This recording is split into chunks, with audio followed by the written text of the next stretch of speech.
Boston.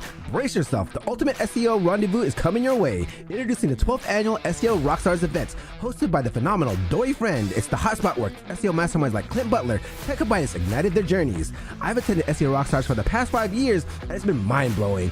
This year, it's all about AI reshaping SEO. Dive deep or risk being left behind. Miss the early bird special?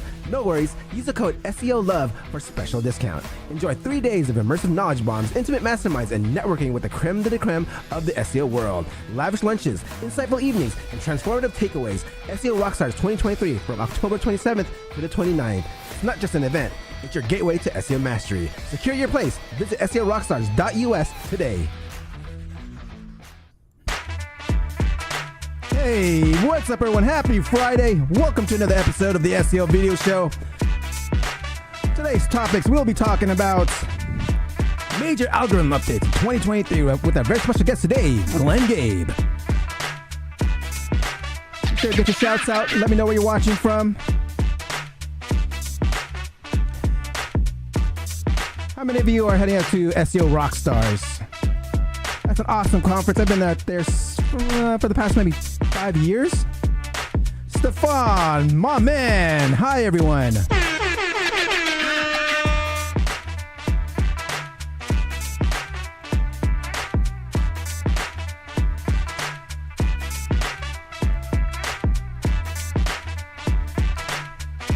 If you're just tuning in, we have a very special guest today, Gabe, and we'll be talking about all kinds of algorithm updates, which actually come at a very good time with the whole new helpful content updates.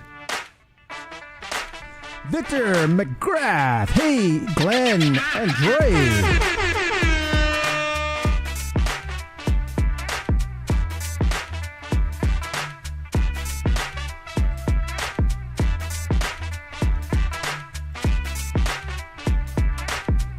Glenn's in the chat. What's up, everyone?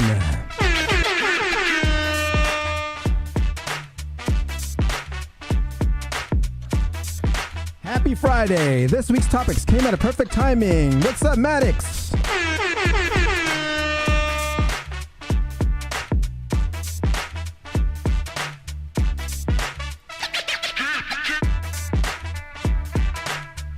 We got a bunch of you out there already. Don't be shy. Say hi in the live chats.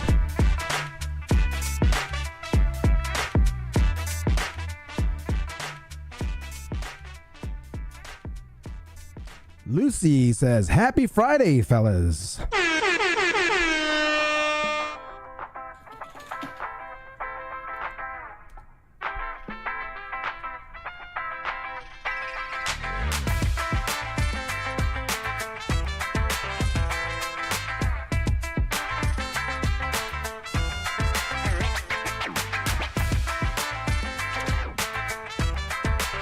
You guys are just tuning in. Today's topic, we have, who's this? You're dim. Google continues to exploit our content and steal our traffic. Oh no. We'll be talking a lot about the Google updates today, especially the most recent one. We got a couple of them. The one that was released out in August and the helpful content updates, which just came at a very, very perfect time.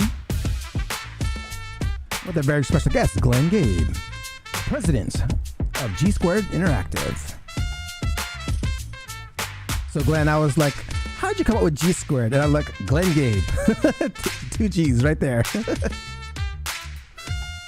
that how you came up with the name with G Squared Interactive? With your initials? Yeah, exactly. Yeah, a lot of people ask me that question, and you don't have to look too far. You just go to the name. So it's a quick way to do it. But a lot of people over the years were calling me Double G or G Squared. Oh, Double G. I played a lot of sports, and my teammates would call me G Squared. So. Love it.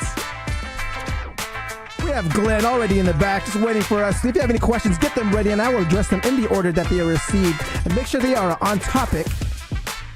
And today's topic will be about Google Core algorithm updates.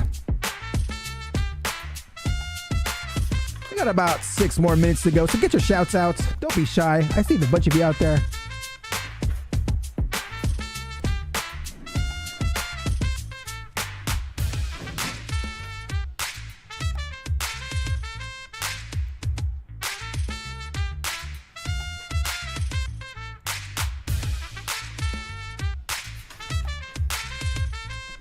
Andy Simpson, it's Friday. I need a beer. Cheers.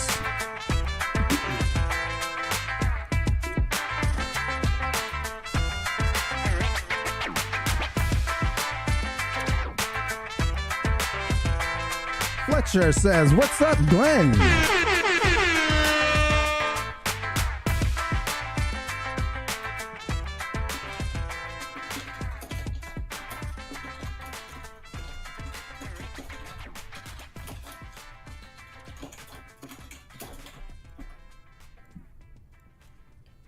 Ernesto, yo, yo, yo.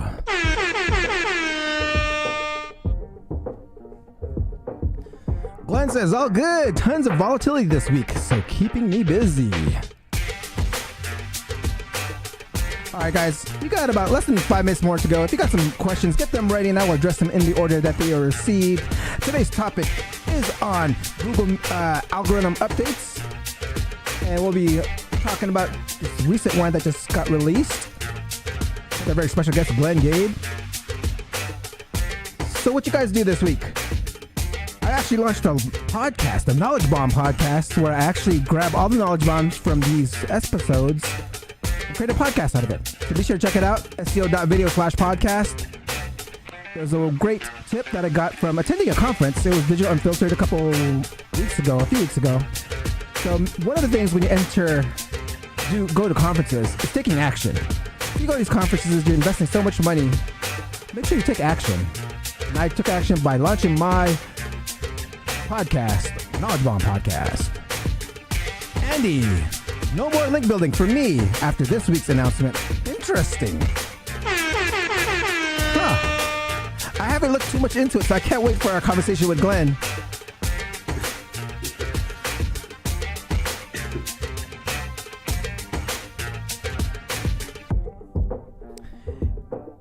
And if you're looking for a conference to attend, there's an SEO Rockstars coming up out in Boston. If you want to get a discount to that, go to seorockstars.us. Use code SEOLOVE. And then if that's too soon for you, there's one in spring.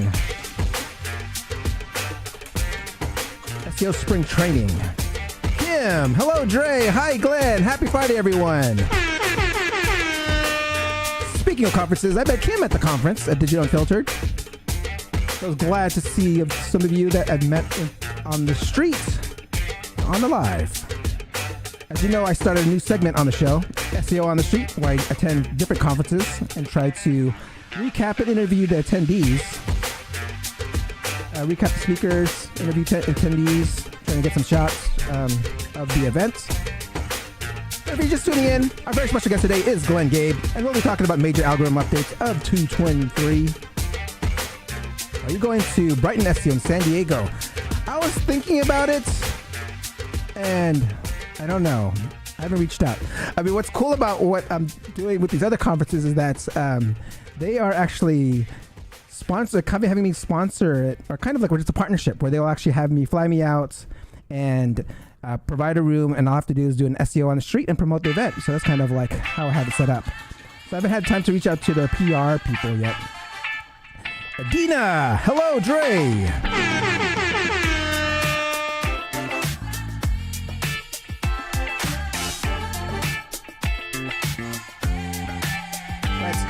I do want to possibly check it out right in SEO, but if there's anything in the Bay Area, I'm from Oakland, California. So if you know any of the meetups, I'll be out there. Anything close to the Bay. Glenn, you're out in San Diego, right? Are you in the San Diego area? Or no? I'm in Princeton, New Jersey, man. Oh, I'm way off. I don't know why I thought. As far away from there as possible, actually. Oh, no. Yeah. That sounds pretty nice, though. Yeah. San Diego is really nice. I think it probably would be my second place to live in California. San Diego is so nice. Bay Area, represent. I'm moving back, brother. Oh, JP. Definitely got to hang out. I know we were supposed to have beers and then the whole pandemic thing happened. But looking forward for you to coming back. All right, guys, we got less than 1 minute to go. I'm going to start slowing down the music. If you're just tuning in, we got Glenn Gabe in the back, and we'll be talking about major algorithm updates of 2023. And Glenn, so I'm going to go ahead and put you on pause, and then 8 minutes after the hour, I will unpause you. All right.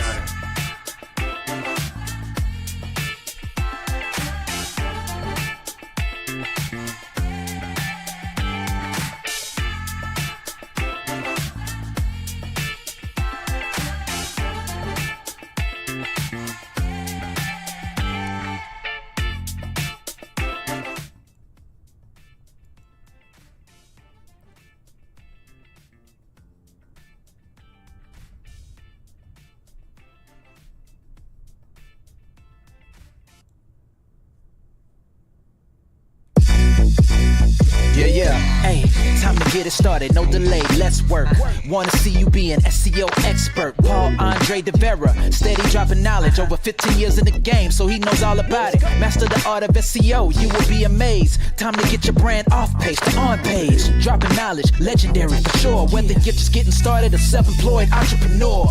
Yeah, let's go. Subscribe to the SEO video show. Hey, welcome to another episode of the SEO video show where SEO is alive and fun. My name's Paul Andre De Vera, aka Dre, and I curate SEO videos released within the past week into about 1 minute clips. My favorite part of the show is when I get to introduce my guest, and my guest this week is the founder of G Squared Interactive, Glenn Gabe. Before we get started, let's say what's up to everyone in chat. I see Glenn, Jose, Greg, JP, Kim, Adina, Kim, Andy, Ernesto, Fletcher, so much more. Jose, what's up, everyone? Please don't forget to like, subscribe, and support the channel. Now let's get on with the show. Hey Dre, what do SEOs use besides consonants? Disavowals!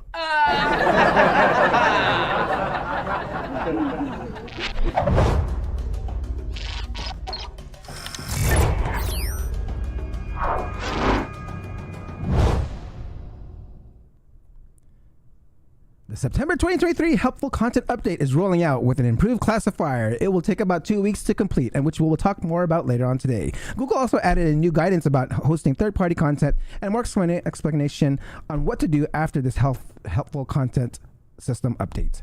Google also added new points about removing content on changing dates to help page on how to create helpful, reliable, people-first content. All right, so be sure to check that out. The links is in the description below. In the recent Search Off the Record podcast, John Gary discussed the impact of quality in search results. Let's listen in. Duplicate content. Generally, no.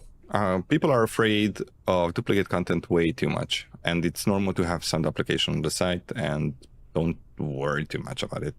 Try not to over duplicate it, because then you might actually bring down your site accidentally, because we are going to be very excited about crawling all those new URLs that we discover. But otherwise, I wouldn't be too worried about duplicate content. Okay. Affiliate links? Meh. Not a problem. Okay, good. It depends on the content. If you are just copying something from the affiliate marketplace that the product owner gave you, and you are just taking that and then you're putting it on your site and then placing a link, then that's not that useful. You're not creating helpful content. You're just copy pasting something. But if you actually reviewed the product, like the potato peeler, and you took pictures and then you, I don't know, even stress tested the blade, for example, and then you wrote a thing about that, then that's helpful. It's unique, helpful content. Duplicate content has never really affected my rankings. I mean, we see duplicate content everywhere, especially in press releases, and they actually boost some rankings. RSS feed content. Viktoria Altman shares a secret tip. One of the tricks that we use is we add an RSS feed from Google News for a local area to a cloud page. So if I'm trying to rank somebody in Brooklyn, I will add a Google News feed from Brooklyn to the cloud page, and I show how to do all of this. And that's an RSS feed that's constantly being updated, and it's very geolocation specific. So this is a page that's constantly being refreshed with new relevant data for the city. And so I believe that's one of the reasons why we stay indexed. This opens up some cool ideas for keeping pages fresh and updated, and especially for like local content. Next is how controversy can boost your rankings. Let's check this one out. Once I was working with a very famous franchise of restaurants, and the problem is that there was a scandal, very big scandal, but it helped for higher rankings because due to the scandals, we were in the news and everyone searched for our brand name and everyone also linked us. Since we were getting free links, free mentions, free search demand, even if it is negative, we rank higher.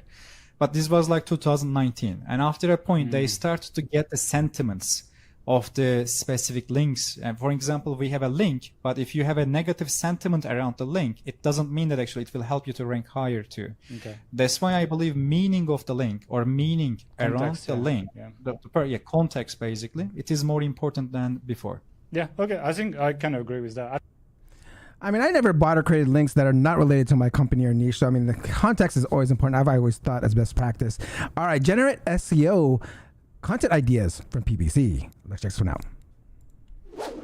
We decided we're going to do a top of the funnel campaign on PPC that literally just uses broad match targeting on what is egress.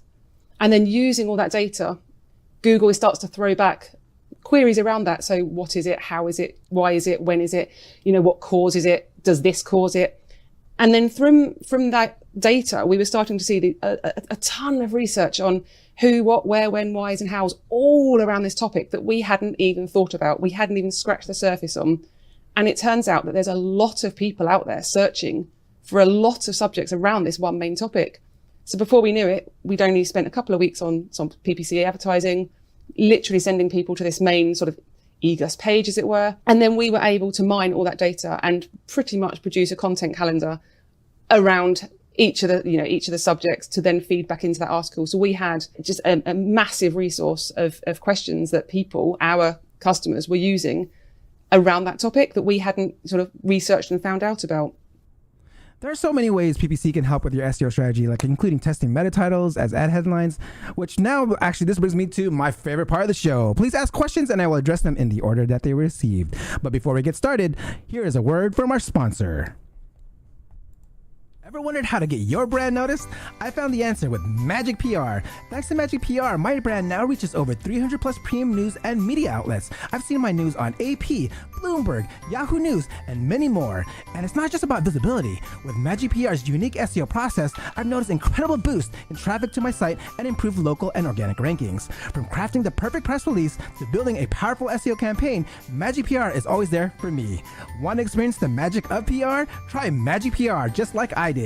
Watch your business reach new heights.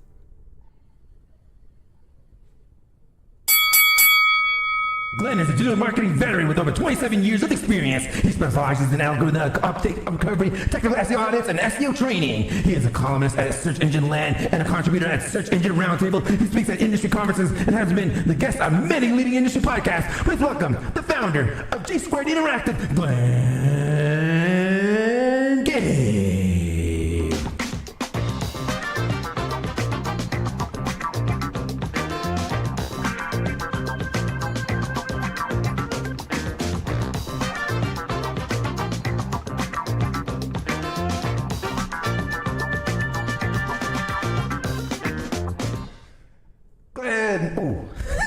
Glenn, my man, welcome to the show. That was pretty cool, Dre. You're going to have to send me that intro. I need to use that somewhere. Love it, love it. Everyone, let's give a round of applause.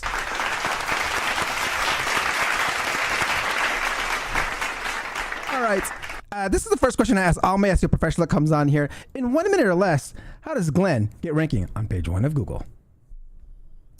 So since I focus on major algorithm updates and I understand the power of Google's site level algorithms, which a lot of people miss and don't understand, that's basically Google evaluating your site overall, right? So, it's very hard to look at URL by URL. So I always look at sites. I'm usually helping large scale complex sites of improving the site overall. The more you can increase quality overall, and Google see that, the easier it is for any additional URL that you add to your site to rank.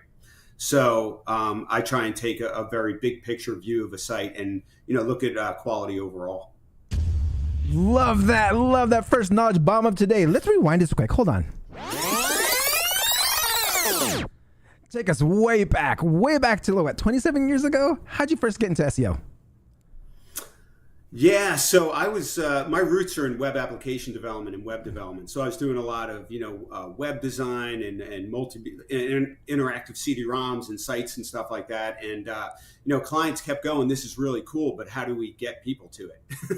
Yep. And I was doing a lot of stuff even before Google was around. And then we started to realize, obviously, that a lot of people were using search to find websites and services and solutions and products. So that really got me into it. Now, the cool part is that since I came from a web application and web design background, it was almost a perfect fit for technical SEO, which is really where I kind of first started. And I loved it. I loved being able to see, improvement and rankings pretty relatively quickly and see changes. So once I started doing that, I really got hooked on it.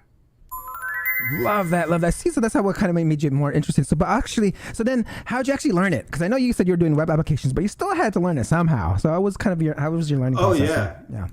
Definitely. So, and what's funny is that I was doing a ton of Flash work at the time. Oh yeah. So like way back, absolutely. Yeah. So I was actually at NYU going back for multimedia technologies when we were working in director and authorware, and they said, "Hey, this is a great button creating program, and it's called Flash." It was like even before it was what it was. So I was doing stuff with Flash, which obviously had major problems with search, right? Yeah. So it was really, digging in. It was, reading, Barry and Ann Smarty and Rand back in the day with Whiteboard Fridays and stuff like that. And, just really digging in. I had the technical knowledge and I had a lot of sites that I could deal with because I was building websites for companies and my own site and stuff like that. So I could actually test things out, keep improving. I had notes that I was taking that, ended up being in this massive document. So I could always go back to it. And, every company I kept helping doing technical audits, I would learn more, right? And then suddenly that would lead to the next client or the next company I was helping, and I'd learn more and more. And then maybe it was in a different vertical. It went from e-commerce to publishing to affiliate to whatever. And just over time, you just start building a lot of knowledge. The other thing, by the way, and I would recommend this for everyone, and I hate that John Mueller's Webmaster Hangouts have kind of gone away because I was religiously watching those and timestamping every one. So I couldn't wait for them to come out. I would literally watch the whole thing, timestamp every question, every answer. And, that's when you could ask John questions, right? So I had questions in there for, based upon what I was doing. You'd hear site owners come on with really big problems and John would give advice. So I'd say that was a huge thing as well. So all those videos are still online. I mean, people could absolutely start going through those, but that was pretty big. Love that. And so now take us to the journey of G Squared Interactive. Like, how did it come about, and where you're at today? Yeah, so I had worked internally at large companies and then agencies, doing digital marketing and then focusing on SEO, then running SEO at companies, and then being like a director VP at an agency that was global, running SEO and stuff like that, and then I basically made the decision. It was about 2008 where I just had I was doing a lot of writing at that point as well on my own blog on Search Engine Journal, I believe at that time. And suddenly I just had a lot of companies reaching out. They were emailing me after reading articles and they're like, "Hey, we would love to have you help us." And I'm like, "Well, I can't because, I'm working and this and that." And finally I said, "You know what? I'm getting so many people contacting me and I would love to do that and help companies across different verticals and stuff." So I decided to go full blast with G Squared. That was about 2008, and it's been crazy ever since in a good way. So it's been all good. Love that. And I love that tip too, because I know there's a lot of like consultants out there, and right now, especially with like a lot of layoffs, they're trying to find out more leads. And so you said like getting, writing on publications like Search Engine Journal has actually, Search Engine Roundtable has actually got you some leads that way. Okay, a lot of your leads. Yeah, so right now I almost write exclusively for my own blog, but over the years I've written a lot for Search Engine Land, Search Engine Watch, Search Engine Journal. I'm the only person right now, other than Barry, to be able to write on Search Engine Roundtable, which was really cool. I feel honored to be able to do that. So yeah, I mean, listen, writing has become like a lost art. So sometimes I talk with younger SEOs because I've been around a while, but and they ask like, what should I be doing? And I always tell them, write, because it's a great way to learn more about what you're actually doing, learn how to communicate that. You publish it, you create a record of what you're doing. You could build search engine rankings, obviously, for your own site. Or if you're on search engine, Land, Roundtable, wherever, Journal, that can rank, and then that can get people to find you. So I think on multiple levels, writing is huge, and I'm seeing less and less of it. And to me, that's concerning. But I continue to blog, and I try and do it a few times a month, like usually the longer, more in-depth blog posts and case studies and stuff. So it's not like something I could crank out in a morning. It's usually like a week of prepping and grabbing screenshots and data and stuff like that. But I would say writing is very, very important. Excellent. All right, so let's get on to a topic of today, which is our Google algorithm updates. And we have, we're going to talk about the elephant in the room, which just happened, which the Google helpful content update. But before that, let's go back to the August 2023 core update. For those that just are trying to learn a little bit more about it, can you give us a brief overview of the primary objectives and motivations behind the August 2023 core update? Yeah, so with core updates, they're really, really big and they're really, really important. Google rolls them out, 3 to 4 times a year. And that's basically Google refreshing or updating its core ranking algorithms. This is why when they do that, you could see massive volatility. Usually takes 2 weeks to roll out, but most of the volatility is within the first few days. And this is Google evaluating your site overall. As John Mueller's explained, they look at quality, but I put quality in quotes in all my presentations and blog posts because quality can mean a lot of things. Yeah. It's content quality, it's user experience, it's ad aggressiveness and experience, it's affiliate situation and setup. It's all these things that Google's looking at. And then when they refresh their algorithms, boom, you could see massive changes, right? Some sites, there's actually one site in particular that with that update, it's a big client of mine that I've been helping for about 5-6 months that had experienced several hits over time in a row. And it's a really big, powerful site. And they finally started to come back during this update after implementing a lot of changes, which was awesome. I don't know if I could write a case study about it, but I would love to because it's a great example of taking a hard look at your site, surfacing all potential quality problems and trying to rectify those and doing a pretty deep remediation plan. So anyway, back to the core updates. So that's what Google's core updates are. Super important to understand. As Gary Eish just said yesterday, by the way, at PubCon, it is not a good idea if you see negative, if you're basically hit by one of these, to just sit and basically take a breath. You should really take a look at what you should improve. Don't just sit there or it could get worse. Like that site I was just explaining was multiple core updates in a row that they got hit. You don't want to be in that situation. Got it. Drop a couple knowledge bombs in there. So I want to go into more of their analysis of this August 2023 updates and on the industries and niches you think it affected. And what did you see with your research? See, that's a great question. It affects all verticals. So it's, core updates are never about one vertical. Sometimes if they do something really big with what they're refining or introducing, it might impact a certain vertical more. But it's never like one thing. Usually if it's going to be one thing, that's a very specific update that they would launch, Like, for example, if they're targeting like links, it would be like the link spam update, or the October spam update was like really bad, thin, low quality content or AI generated content or programmatic and stuff. So with core updates, it's, like I actually have behind me, I have a spreadsheet with all these domains that are hit by all these different updates. Nice. So as I'm going through and hearing from people and people contacting me or seeing what I see in volatility and the different verticals and sites going down, I always document them and see what's going on so I could go back in time and see if they recover and all that stuff. But when I go through that list, it's, from lyric sites to news sites to e-commerce sites to affiliate sites to reference sites, lyrics, dictionary sites, it's basically every type of site can get impacted. But it really comes down to quality, right? Again, it's like, and quality overall. So it's not just content quality. That's where, some sites will contact me and be like, hey, we took a 40% hit with this update, but our content's great. And I'm like, well, first of all, there's probably an issue with your content somewhere. But second of all, your ad situation is terrible. The user experience is horrible. So there's all this stuff that factors in as well.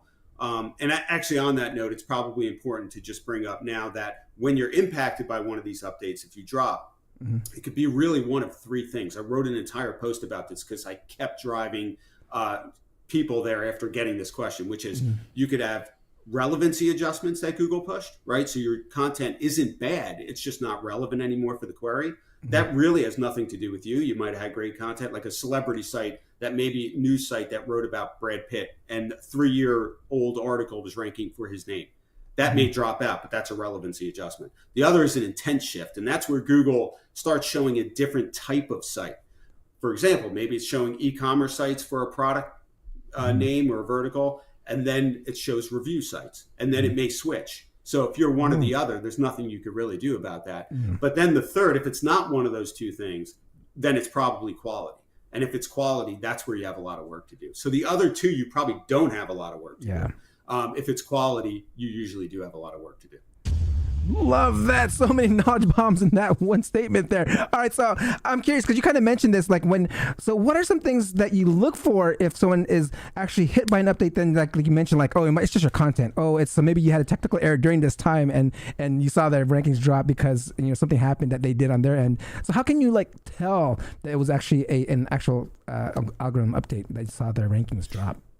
Yeah, and that's a great question. That leads me to another post I wrote, several of them, because I always, first of all, I explain how to do it, but I also explain why it's important. But running a Delta report, which is what I call it, after an algorithm update or anything, even a CMS migration or whatever, that basically running this Delta report, which if you put in Delta report Glenn Gabe or whatever in Google, you're going to find the post in the tutorial. But basically, it will show you all the queries and landing pages that drop based on the update.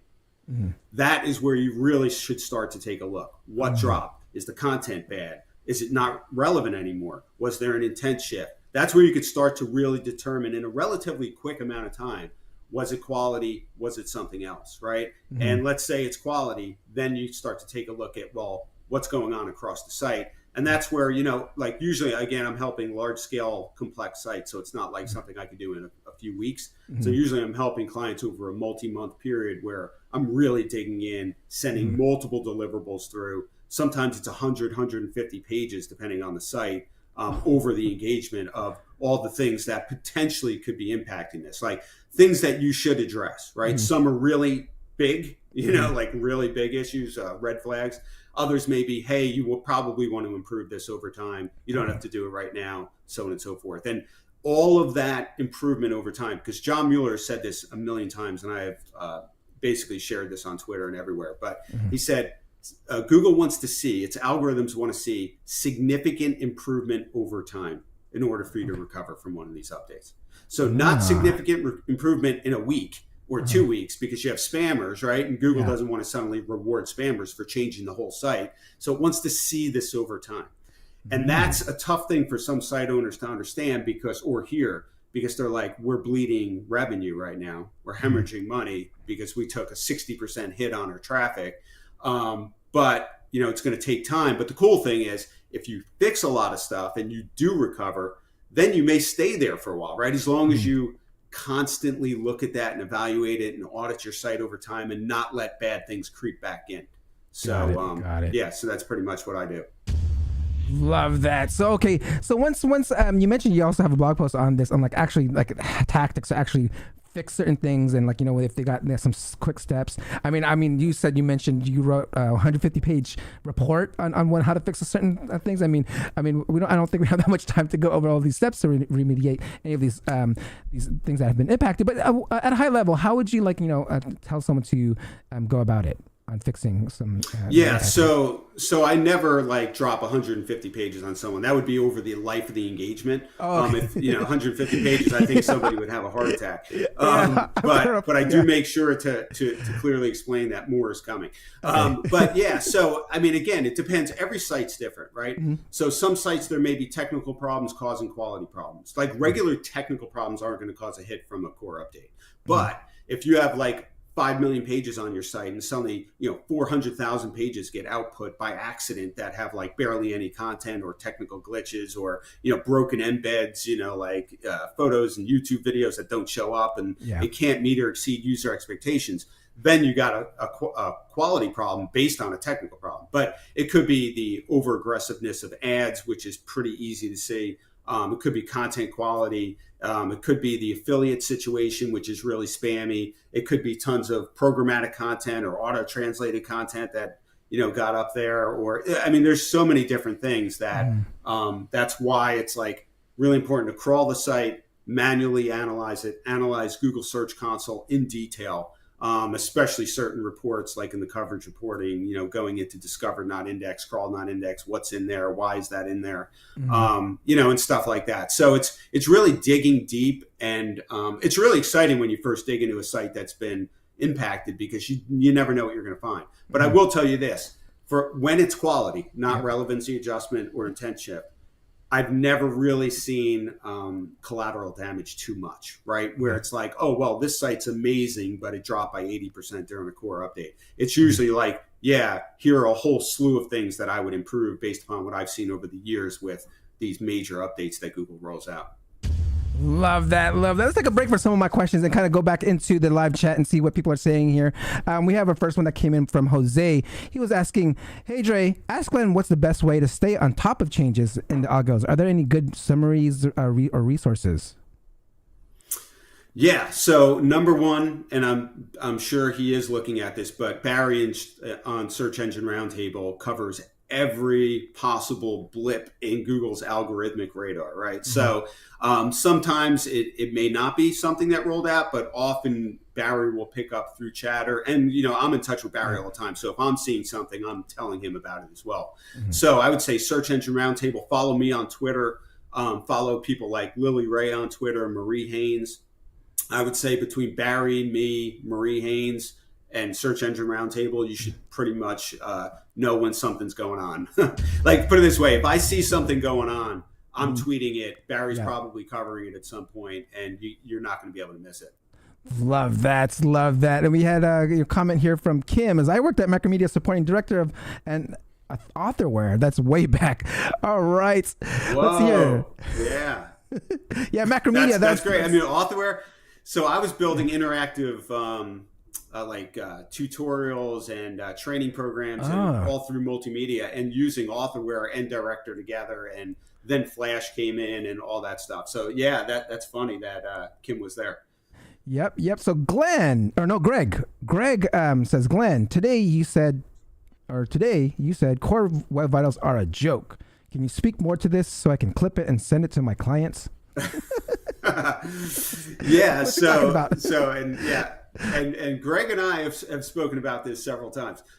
So unfortunately, listen, I was on a call with the Chrome team and people from the search team when Core Web Vitals was announced. Okay. So when the page experience signal was announced, and we were all like, me and Aleda were actually on the call. And we got to ask questions. And one of the questions we had was, this sounds amazing because it's about user experience, right? Will this have teeth? And from the beginning, they said, great content and quality will trump Core Web Vital scores every time. And, brand searches and stuff, they're not going to not surface Amazon if it has bad Core Web Vitals, if you're looking for Amazon, right? So unfortunately, some SEOs took it to the nth degree, and all these services came out for optimizing Core Web Vitals, even though Google had said it's not a huge ranking factor. And over time, with every one of those page experience updates, I saw literally no movement. Right? Sites that had horrible Core Web Vitals, they were surging. Sites with great Core Web Vitals getting hit by broad core updates. I've shared tons of screenshots about that over the years, by the way, on Twitter. So it was really cool when Gary at PubCon during his AMA explained Core Web Vitals are basically nothing. Don't focus too much time on that. If you have some extra time, go ahead and work on it. And this is what we've seen. I mean, they don't want people like trying to shave milliseconds off of something and missing the forest for the trees, right? Like content quality and quality of your website, that is way, way more important than Core Web Vitals. So hopefully that's a good clip for Greg. Love it. So we got one question here from Brian. Awesome to see you, Gabe. Thoughts on whether... Hold on, I actually moved over here. Awesome to see you, Gabe. Thoughts on whether we will see a drop in click-through rates with SGE and Gemini, or will people still scroll down to the SERPs? Really good question. And I've been asking Google for GSC data for SGE, and we haven't gotten it, and who knows if we're going to get it. They've kind of backtracked on, well, not even backtracked. They've never really said that they're going to include that. But listen, so the cool thing about SGE is this. It's an experiment right now. And I've said this a ton of times on Twitter recently. Google is not going to roll this out unless it's, in my opinion, unless it's revenue neutral or positive. They're not going to lose billions of dollars a year in ad revenue because of some cool thing that they're looking at Bing Chat, by the way, and Bing hasn't increased a single market share because of Bing Chat. So Google's like, whoa, let's just see how this goes. Okay, but back to what they're doing. They did include links officially.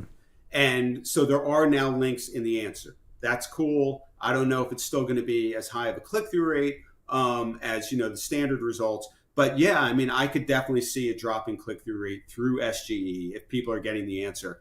And now we have SGE while browsing, by the way, and that will also cause a drop in stickiness, right? Because when I'm on a site in the experiment and I see down below it starts to come up and I drag it up and I see the summary of the article, maybe I'm out of there.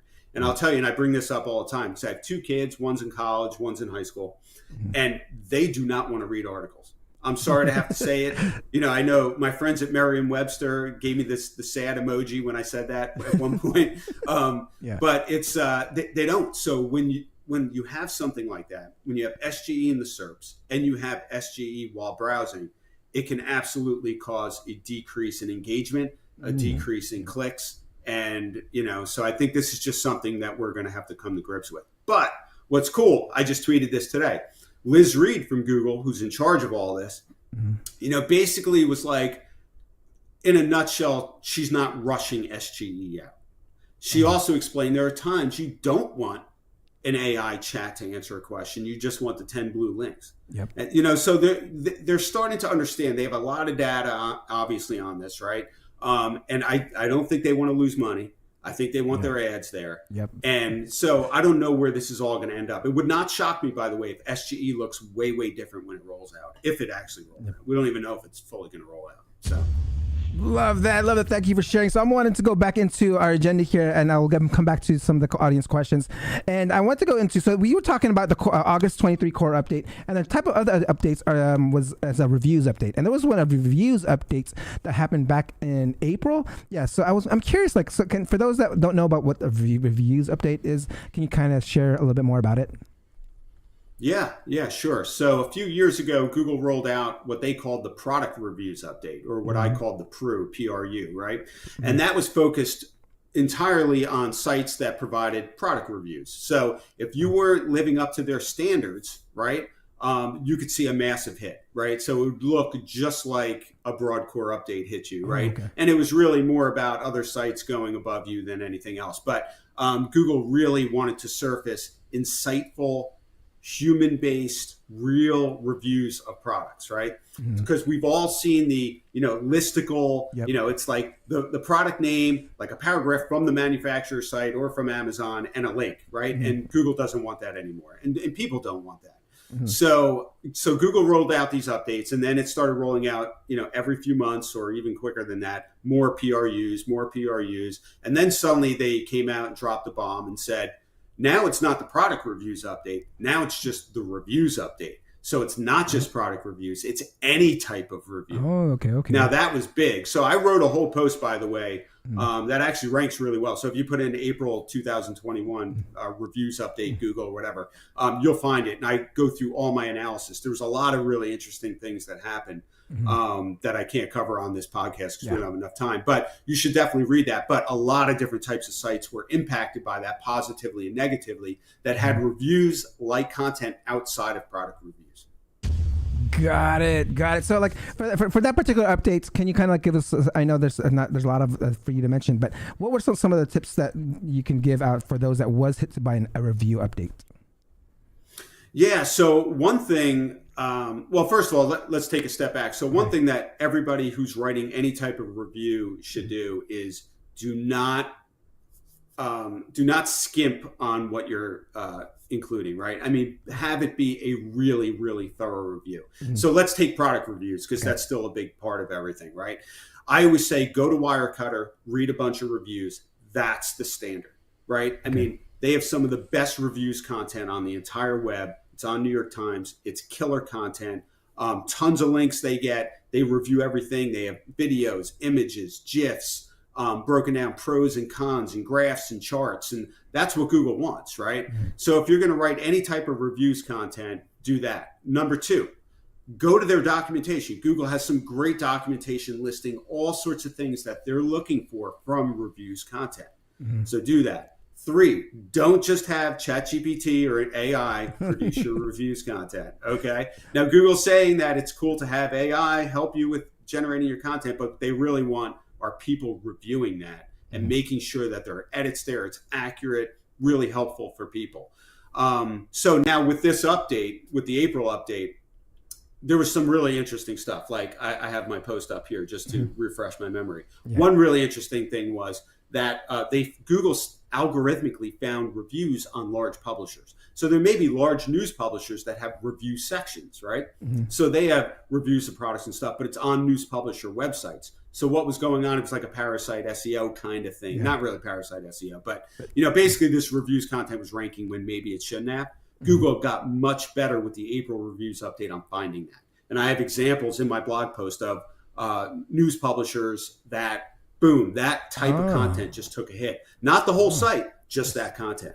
So Google algorithmically was able to really find the needle in a haystack and find that information.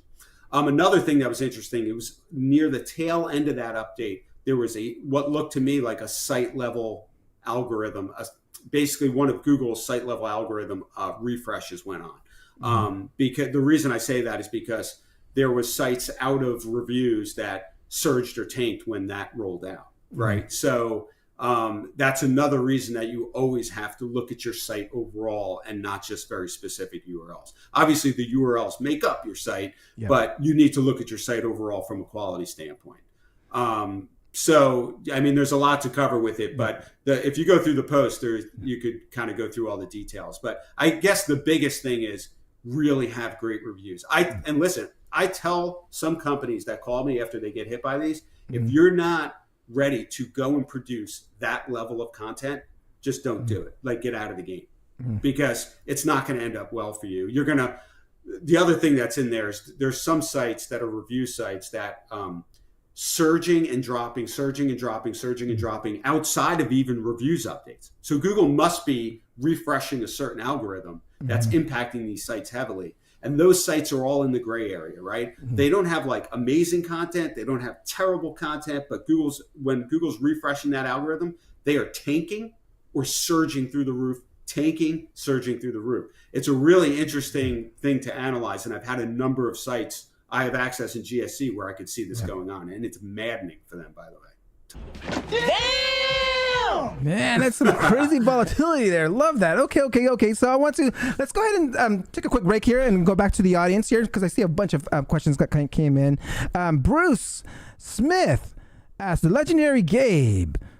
It's Glenn, right?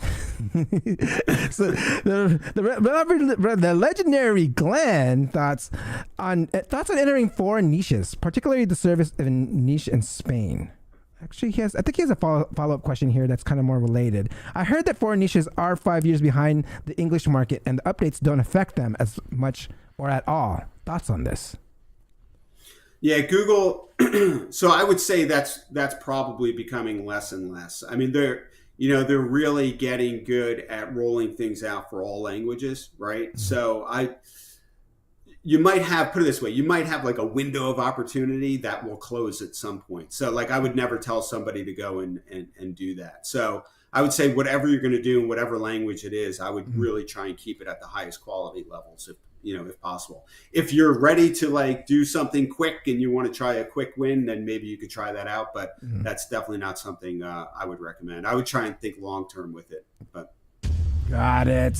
And Ethan asks, for content quality specifically, how might you prioritize less helpful stuff to remove, improve, or leave alone? Thanks. Yeah, that's a big part of kind of what I'm doing for clients that are impacted by these updates. Especially, we haven't spoken about the helpful content update, but the sites that was massive, and it's still going on. And the sites tanking are losing massive amounts of rankings and traffic and stuff like that. And with core updates too, if it's a content quality thing, you need to really identify patterns of low quality content. Now, again, I'm helping large scale complex sites, so I might find a pattern that impacts 300,000 pages or more. There's one client that I've been helping over the years a little bit, and they have like 100 million pages on their site. So like you could find literally like 10 million pages of that's not good. So anyway, that's like an extreme situation. But if you have sites with hundreds of thousands of pages or millions of pages, you need to really start to find patterns. Identify those patterns, see if you can, fix content in those patterns. If you can't, then just like Gary and John were talking about the other day, and you brought up their podcast, removing that content can help the site overall from a quality perspective. So that's no indexing the content, 404ing the content, getting it out of the index. Any page that's in the index, that's indexed on your site, is evaluated for quality. John Mueller has explained that. I've shared that video several times. So if you can't improve it, I would nuke it, and that's no indexing it or 404ing it. If you can improve it, that's the best way to go. But it's not doable for a lot of large scale sites. Again, if you have 500,000 pages that you need to deal with, that's pretty tough to go and say, hey, we're going to go update 500,000 pages, So. Yep. Love that. So there's actually something you mentioned there, a pattern. What was I'm curious, what's maybe one pattern that someone can catch on finding, like, seeing something, that can help them. Yeah. So, I don't want to get too specific because it's going to go into like client stuff. But I mean, let's say you had a bunch of articles. Let's say you were a news publisher or a media publisher or whatever it may be. And you found, a pocket of like 2,000 articles written a certain way about a certain type of, I guess, category or whatever. And, they're like 1 or 2 paragraphs, don't meet or exceed user expectations. Maybe there's no author. Maybe it's just written by the site. You have it, whatever. The site name is the author, and it's just not great content. I would deal with that. I would not let that sit. Ah, got it.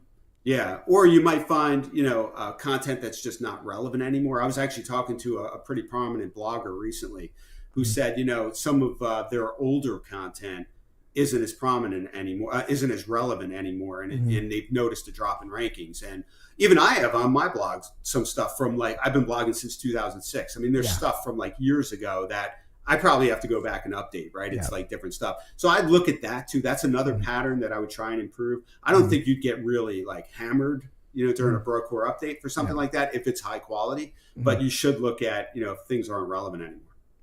Love that. And time's flying right now, so I want to make sure we cover the latest update that just happened here is the helpful content updates. And I mean, you said you've been already seeing some studies, and you've been like talking to clients and seeing some stuff that on your own. I mean, and it's been described to being as huge. I mean, can you talk about what makes this particular helpful content updates significant? Yeah, so let's take a step back. So when Google first rolled out the helpful content update, I was able to get on a call with Danny Sullivan before it rolled out to find out more about it. They reached out to a few SEOs like Lily Ray and Marie Haynes, myself, Will Reynolds, and I think there were like 5 of us or whatever. Anyway, we got to ask questions about it. And it was pretty clear on the call they were very serious about this update, about this system, I should say. And it rolled out, and it was kind of a dud. When it first rolled out, this is August of 2022. I was like, I just don't get it. It just didn't do much. But what I kept hearing from Danny Sullivan was, we are serious about this, and we are going to keep improving this. And the way I explain the helpful content update now is, I think it's Google's secret weapon for targeting low quality content and thin content and, probably auto-generated content and stuff like that. And what we've seen with the last helpful content update, which was December, is it was more volatile, right? So there were more sites being impacted, still only hitting the most egregious sites. With this update, boy, this was like core update like. The first four and a half days, I was like, this is a dud. I was tweeting, I'm like, nothing is happening. And I was on the phone with a client, and I said, watch, I'll wake up tomorrow and it'll be crazy. And I woke up the next morning, and I'm up usually at like 5, because I start really early. Yeah. And it was like a bomb went off. I couldn't believe what I was seeing. So I was messaging Barry. I'm like, dude, it landed and landed big.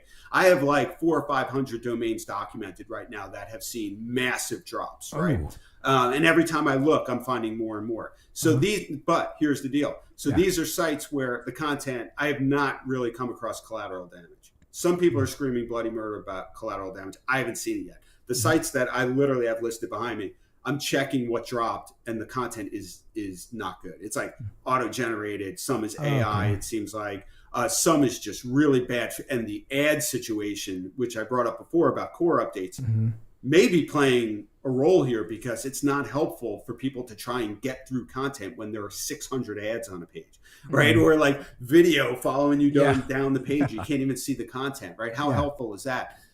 So anyway, this one's really big. This has been the biggest helpful content update that we've had so far. And I think they're only getting started because Gary Eish said the other day that basically they were going to start targeting sites that basically like parasite SEO sites where sites are publishing content, big sites like news publishers and media publishers with sponsored content. So companies are paying to be on there, and suddenly they're ranking through the roof because they're on these really powerful sites.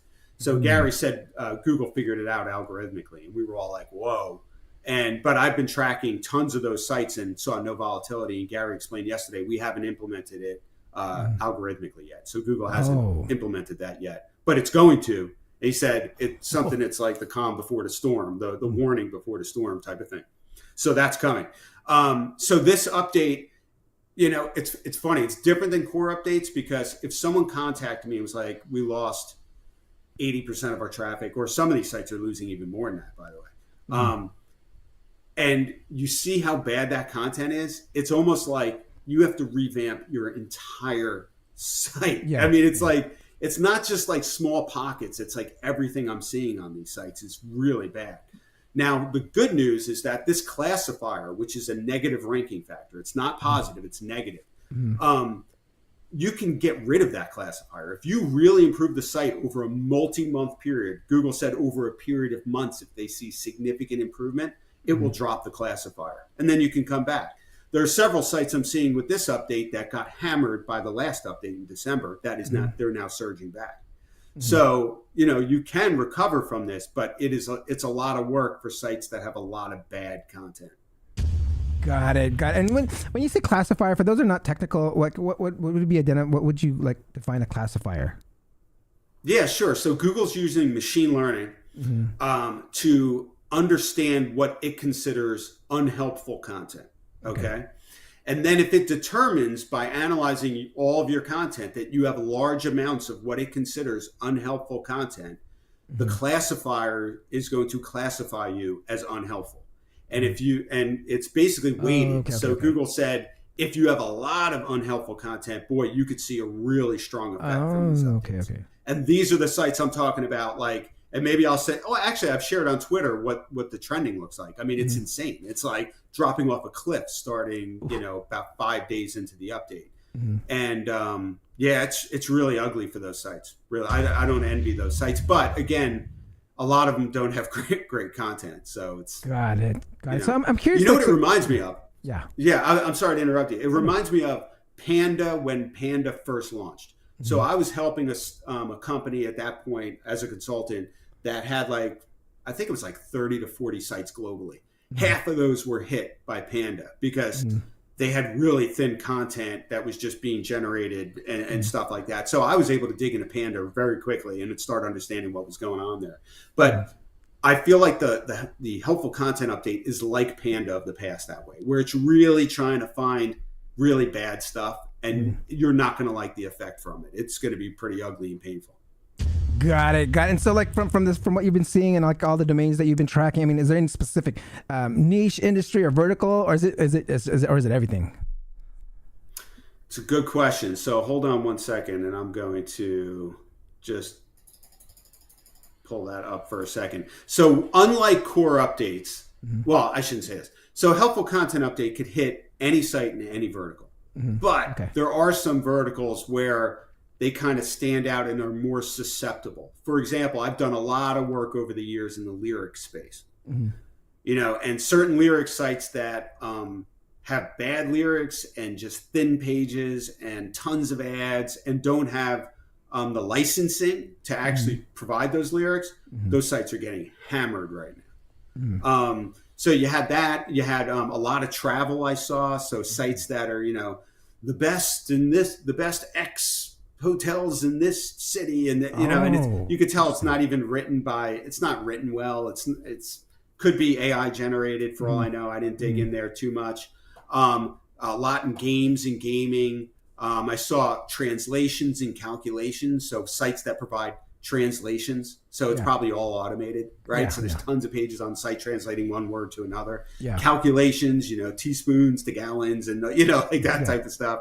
So time, right? Like what time is it here? What time is it there? What time is it if I'm here and it's there? You know, you could tell it's very, you could use programmatic SEO to easily start generating lots of content that may not be helpful. And it sucks for those sites because you know that they were probably generating quite a bit of ad revenue on searches that were leading to those pages. And that ad revenue is going to take a big hit. Area codes, zip codes, you know, like every area code in you know, that you could imagine is on the site, and not much else. I've seen those, like those numbers that called you and you just throw in a bunch of numbers. Yeah, right. So, and you know, so again, I haven't seen, there was wallpaper stuff, you know, like all these, you know, if you want wallpaper for your phone or your iPad, there's tons of it, but there's no content. It's just an image on every page, and there's like hundreds of thousands of pages with that stuff. So you could tell it's Google's, this one was bigger and it's hitting more sites. And so they said it's an improved classifier, and I believe it. And I think the next one is, you know, when they start going after the quote unquote parasite SEO, or the renting of subdomains and subdirectories, because Gary said they figured it out. And and I trust Gary when he says stuff like that, because he knows what he's talking about. Look out when that happens, because there are a lot of sites doing that, and it could end up pretty badly. Now, the interesting thing will be, does it impact just those subdirectories and subdomains, or does it impact the site overall? If they're going to hammer the site overall over that, look out, because these are some really big sites that are doing this. Yep. All right, thank you for sharing that. We're pretty much at time, but I'm going to take at least one. Are you okay with taking two questions from the audience? All right. Sure. Yeah, go ahead. All right. So Stefan, hi Glenn. How do you decide on what content needs to be added to the site? Okay, I'm sorry. How do I determine what content needs to be added to the site? Yeah. Okay. Yeah, I mean, that's, you know, to be honest, that's not necessarily what I really focus on. Usually I'm helping companies that have been impacted. So I'm really trying to surface potential problems that they can, you know, fix and remediate and stuff like that. But there are times when I'm going through it where you could tell that they're actually missing out on stuff. I mean, I love running a gap analysis, right? So if I'm helping, you know, let's say a media publisher, right, and they're writing about celebrity news or whatever, and, you know, you take their top competitors and do a gap analysis, and SEMrush and other tools have it too. You can see everything that they're ranking for that you're not, or that they're ranking for and you may be not in the top 10. That's even better, because you have some stuff there, but you're not even, you know, you're close, but they're beating you out. So that can yield what you should write about. A lot of times analyzing, people also ask, or the search results. A lot of people don't go into the SERPs, right? Go into the SERPs and see what's there. You may see images and blog posts, and check. People also ask, what videos are surfaced there? Are there web stories there? Are there short videos? There's a lot of different stuff and ideas. But again, that's typically not what I'm focused on. But there are times during engagements where I'm just saying, hey, these are some pretty obvious areas that you can improve and maybe add some content for. Love that. Let's take one more question here from Greg. Glenn, taking your SEO hat off for a minute, what are your thoughts on SGE? Do you use it? Yeah, that's a great question. So from the beginning, I had early access to it. So it was like the first day that it launched. And so I was really digging in from an early stage. And it's definitely changed. You know, like I've always said, it's going to keep changing. Like now there are much more links in there. They're official. There's more visuals, there's video, there's photos. So first of all, I do use it. And I have multiple accounts that have SGE active. So I'm getting a view of like what my Gabe one looks like versus some of the other like support emails and stuff that I have for my company. And, so I like it, but I do find myself for certain queries really scrolling past it quickly and going to the featured snippet or the top results, right? Or if I'm looking for media and it's not in the SGE answer, then I'll go down and try and find the videos or images and stuff like that. So I think this is what Liz Reed was saying, right? That for certain queries, you don't even want that. Yeah, and that's why it doesn't trigger for a lot of stuff too. And I think we're going to see it not trigger for more as they're learning and gaining more data. Like they're being very cautious with, I help, people in YMYL categories like finance and health and medical and stuff like that. And it doesn't trigger for a lot of that because Google's being super cautious that SGE doesn't provide some crazy thing that someone goes and executes and loses, $100,000 on some investment or something, or, takes a pill for, or gives their kids something medically and it doesn't work. But I think it's going to continue to evolve. I don't know if it's going to look the way it does now, because again, if Google's going to lose money ad wise, it's not going to roll it out. And when it finds that balance of, all right, it's revenue neutral or positive, it may look completely different. Maybe the area is smaller, maybe it's tighter, maybe it's like Bing where it's off to the side. I think you're still going to see ads up at the top and the bottom. Also, by the way, Google said that they're going to be testing ads in the SGE answer and basically sponsored pieces that go in the SGE answer, in the answer. Now that's crazy. Yeah. Imagine a company, you're looking for life insurance and Prudential, or whatever life insurance comes in and actually has a sponsored part of the SGE answer. That's going to be really interesting. I don't know if people trust it, or maybe people won't even know it's sponsored depending on how it's labeled. So I think we're going to see a lot of changes with it, but I do use it a lot. And the SGE while browsing piece, I found more annoying just because sometimes it interrupts. Like I couldn't actually check out on an e-commerce site the other day because it was there. How crazy is that? Yeah. It wouldn't let me get down to the buy now button. Wow. Because the answer in Chrome was blocking it. And I'm like, come on. Now that I'm sure will be fixed. Yep. I should actually provide some feedback to Google on that one. But that I found SGE while browsing a little more annoying than SGE standard or proper in the search results. So.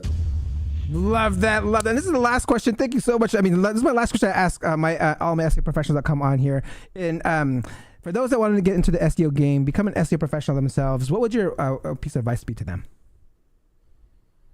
Okay, so right now it is, if it was 10 or 15 years ago, you could do a lot of different stuff in SEO. I think right now it's, you really should specialize. But if you're just getting started, I would say 100% if you don't have a website, get a website or get multiple websites, right?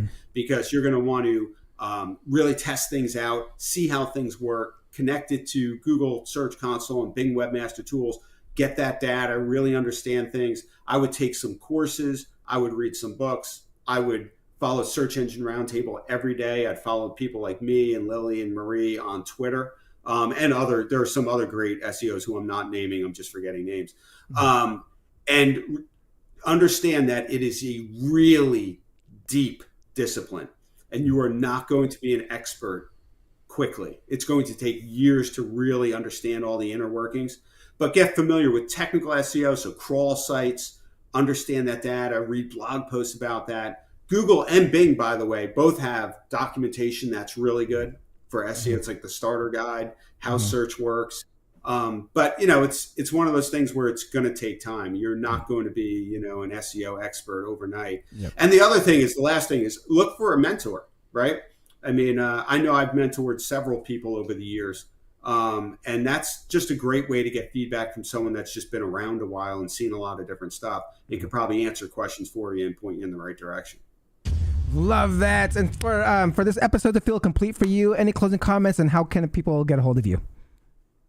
Yeah, so I'm very active on Twitter, or X, I should call it. Glenn Gabe, all is one word. My website is gsqi.com, where I blog heavily and have for a number of years. So I'm usually writing case studies and everything like that. And then obviously I'm on LinkedIn, Facebook page, Mastodon.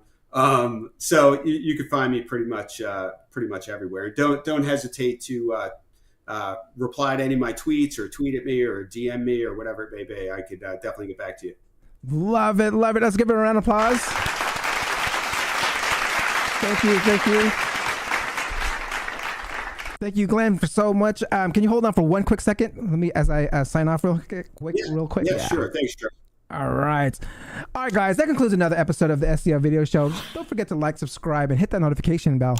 And support our sponsors. Check out SEOrockstars.us and magicpr.com. And I will see you next week. Peace out.